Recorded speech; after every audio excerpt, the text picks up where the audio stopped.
High court में और supreme court में वक्फ के इतने केसेस कैसा हो रहे हैं, कितने केसेस कैसा हो रहे हैं हाई कोर्ट में और सुप्रीम कोर्ट में। माननीय गृह मंत्री कुछ कर सदन के सामने रख रहे हैं, तो मैं थोड़ा करेक्ट करना चाहता हूँ। मान्यवर Jairam ji please please, chair has given time. क्या कह रहे हैं आप रमेश जी, क्या कह रहे हैं? मैं मान्यवर Jairam ji please. Endowment boards हैं इस देश में, मुजराई डिपार्टमेंट्स हैं इस देश में, हिंदू रिलीजियस प्लेसेस एक्ट्स हैं इस देश में एसजीपीसी है इस देश में बहुत सारे स्टेट्स में क्रिश्चियंस के लिए काउंसिल्स और कॉर्पोरेशंस हैं, हर मजहब के लिए है। हर मजहब के रिलीजियस इंस्टीट्यूशंस को गाउन करने के लिए अलग अलग एक्ट्स बनाए गए हैं, टेंपल ट्रस्ट से, स्टेट से अलग अलग एक्ट्स बनाए गए हैं। आप ये क्यों भ्रम फैला रहे हैं? और ये सिर्फ कांग्रेस का अचानक बनाया हुआ मामला नहीं वक्फ का। आपने अभी कहा कि अंग्रेजों के जमाने में वक्फ को रेगुलेट करने के लिए कई एक्ट्स आए थे, उसको आगे बढ़ाते गए, उसमें अमेंडमेंट लाते गए, उसमें सुधार लाने के लिए कई अमेंडमेंट्स लेके आए। कांग्रेस ने उसको सुधार करने के लिए कई काम किया है। और 1995 में 2013 के एक्ट्स के बारे में ये बार बार जो बोल रहे हैं वो बिल्कुल वक्फ बोर्ड को स्ट्रेंथन करने के लिए, वक्फ प्रॉपर्टीज को बचाने के लिए, एंक्रोचर्स को हटाने के लिए, उसमें ट्रांसपेरेंसी लाने के लिए हम लोगों ने वो अमेंडमेंट्स लेके लाए थे और इनका पूरा सहयोग और सपोर्ट उसमें था।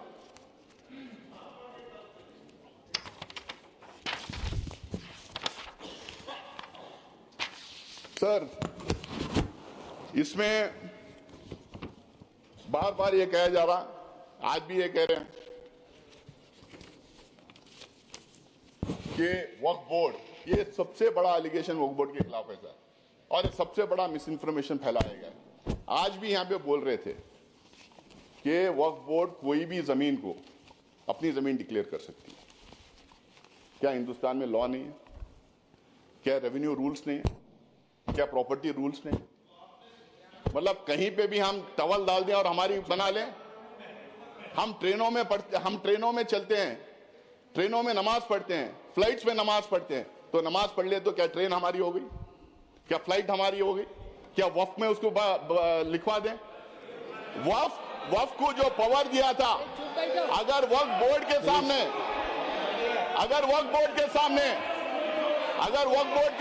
कोई कंप्लेंट आता है, वक्फ बोर्ड के सामने कोई कंप्लेंट आता है तो वक्फ बोर्ड उसकी तहकीकात करती है, उसकी इंक्वायरी करती है, उसके लिए सेट रूल्स हैं। शायद किरण रिजिजू जी को ये बात पता नहीं कि हर स्टेट उस इंक्वायरी कैसा कराया जाए, हर स्टेट के रूल्स अलग बने हुए हैं।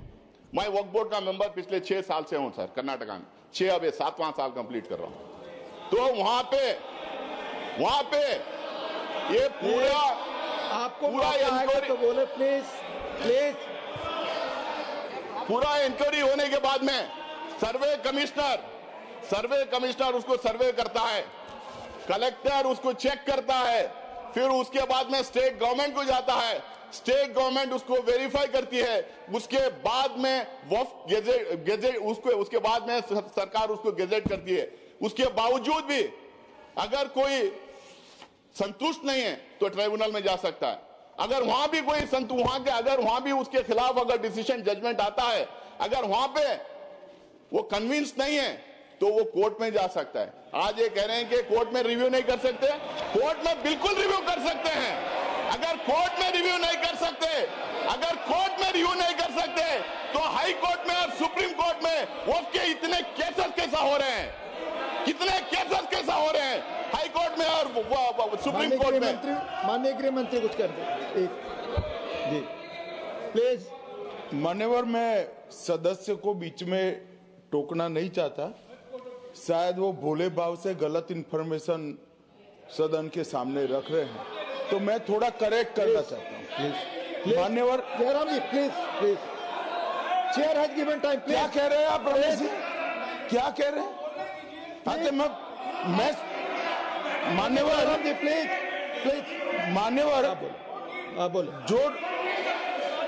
जो डिस्प्यूट है वो इतना ही है कि अगर ट्रिब्यूनल के फैसले से कोई असंतुष्ट है तो ये भूमि का मामला है, इस पर सिविल सूट होना चाहिए। सिविल सूट में अधिकारों के बहुत वाइड रेंज होती है।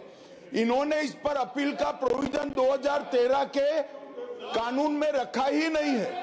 तो रीट के कार्य क्षेत्र में हाईकोर्ट के सामने जाता है। रीट का कार्य क्षेत्र बहुत संकरा होता है, तो जो ट्रिब्यूनल का फैसला होता है वो फाइनल होने के चांसेस 99% हो जाते हैं। जिनकी भूमि है इसका अधिकार जाता रहता है। मान्यवर, एक गलतफहमी फैला रहे हैं।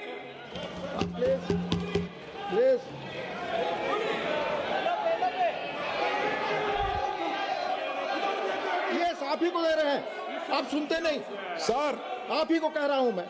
सॉरी,